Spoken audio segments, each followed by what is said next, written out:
बांगलादेशने भारताचा कांदा आयातीला परवानगी दिली असून यावेळी येवला लासलगाव कृषी उत्पन्न बाजार समितीमध्ये कांद्याच्या भावात काय फरक पडला आहे, काय सुधारणा झाली आहे जाणून घेण्यासाठी आपण कृषी उत्पन्न बाजार समिती येथे आलो आहोत। आपल्यासोबत काही शेतकरी देखील काय काय सांगाल की निर्यात चालू झाली आहे बांगलादेशला, कांद्याच्या भावात सुधारणा झाली का?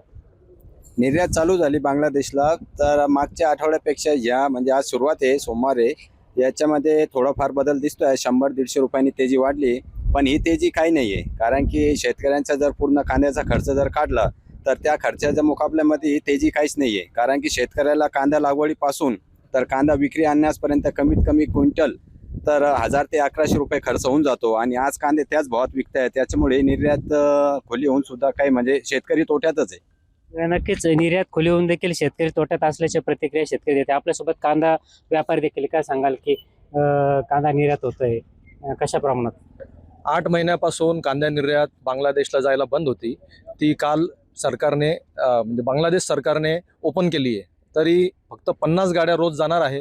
ती मागणी खूपच एकदम अल्प मागणी आहे, त्यामुळे खूप मोठा काही फरक पडलेला नाही आहे। एवढंच आहे थोडासा 100-150 रुपयाचा दिलासा मिळाला आहे, पण तो फक्त एक जखमेवर मलम लावण्यासारखा आहे, बाकी त्याचा काही खूप उपयोग होणार नाही आहे। नक्कीच कांदा निर्यात सुरू झाली असली तरी देखील कांद्याच्या भावात अल्पशा अशी सुधारणा झाल्याचं यावेळी दिसून येत आहे। नरेंद्र बटाव, जय महाराष्ट्र न्यूज, येवला।